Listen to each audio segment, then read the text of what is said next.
When the lights were turned on in my life, I realized that I had been in the dark, and that my entire purpose on earth was to be a servant. They say, I don't like this new expression. And I say, well, what, you want 2/3 of me to stay outside? The whole concept of success to me is a little bit warped. Because what are you being successful at in your house trap? That's not successfully living. The fall of Lauryn Hill was the most shocking thing to happen to fans of 1990s music, and they have never stopped wondering what drove her to abandon her career when she was at her most successful. Several of Lauryn's old interviews have recently surfaced, and they shed light on key elements that show that an industry heavy was plotting against her. Given the star's aversion to being manipulated, it's logical to assume that the Illuminati were behind the scenes. Guys, strap in because we're about to get down to business. Before launching her solo career, Lauryn Hill achieved widespread fame as a member of the band Fugees. The Miseducation of Lauryn Hill, her first solo album, brought hip-hop and neo-soul to the R&B soul subgenre. Lauryn won 5 Grammys, including Best New Artist, and the album was certified 8 times platinum. And the album of the year is The Miseducation of Lauryn Hill. Lauryn Hill. Hollywood began calling after she was destined for greatness, and she was given parts in films like Charlie's Angels and The Bourne Identity. Things went off the tracks, though, as the industry tried to force her even further from her roots, leaving Lauryn even less at ease with her stardom. And when they say, hey, that doesn't fit into our box for you, and we say, well, I ain't in no box.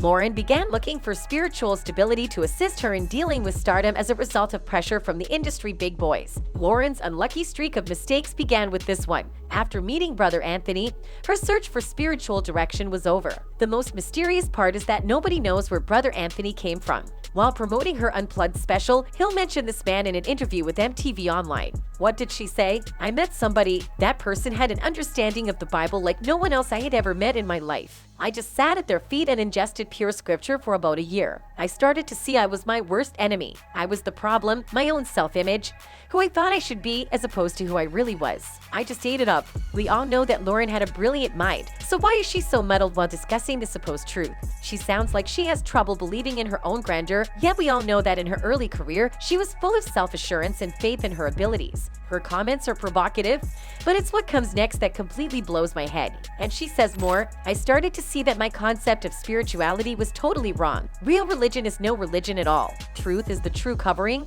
And when I started to see that, 2 things happened. My creativity came back in an overflowing abundance, and I got into direct confrontation with everybody I love. We can appreciate that creative brains will find inspiration wherever they can find it, but we can't fathom how they could be okay with cutting ties with their families. Isn't it merely a mental strategy to isolate a subject to the point where one has complete command over their body movements? An unnamed source claims that Lauryn has not reconciled with her relatives. She's not in touch with her parents. This guy has separated her from everyone. That she would be friends with a professional manipulator and controller raises some eyebrows. Perhaps someone knew she would not be managed, despite her apparent brilliance.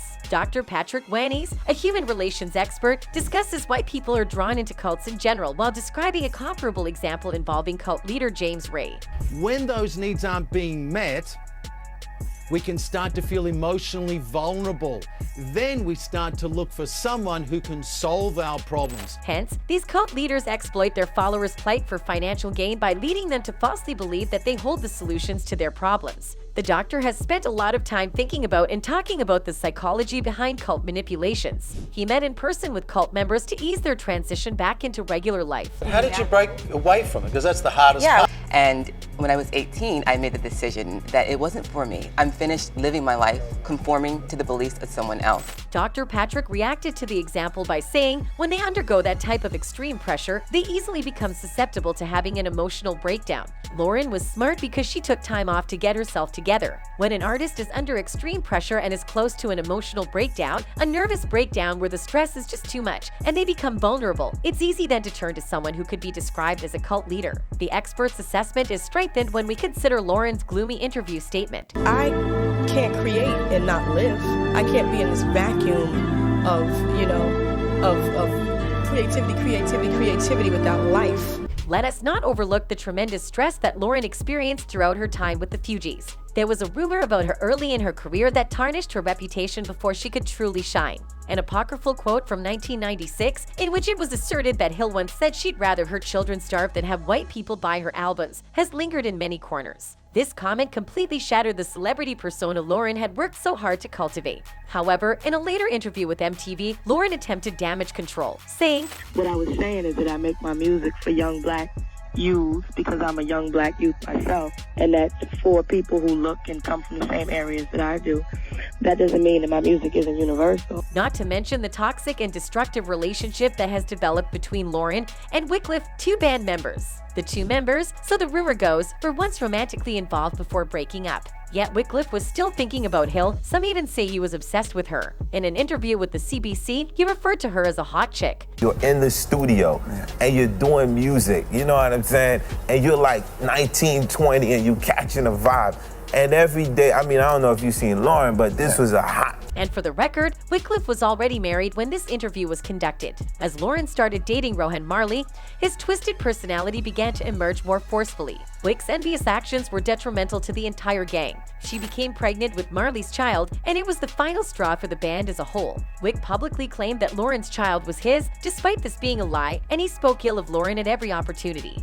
There was nothing in my mind to lead me to not believing that child was yours, that it was not mine. Yet, Pras was asked about the uproar at the time. He flat out denied knowing anything had occurred. He insisted he was completely unaware of the situation. Did you know about all this happening? Man, I was counting my money, man, to be honest with you.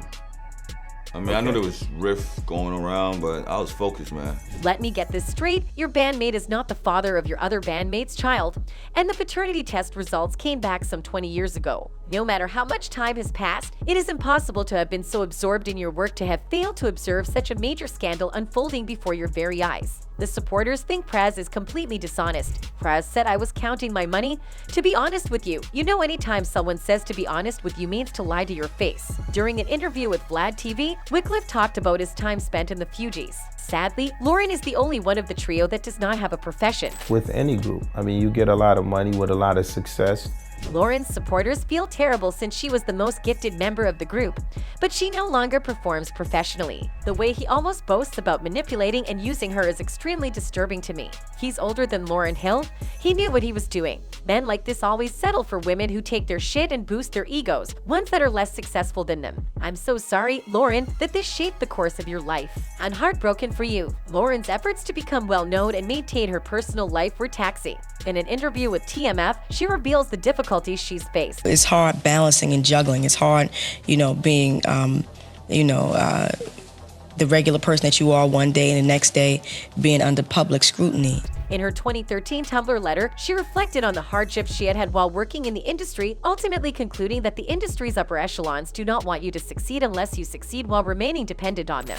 I entered into my craft full of optimism, which I still possess, but immediately saw the suppressive force with which the system attempts to maintain its control over a given paradigm. I've seen people promote addiction, use sabotage, blacklisting, media bullying, and any other coercion technique they could to prevent artists from knowing their true value or exercising their full power. And that's it from us today. Until next time, bye.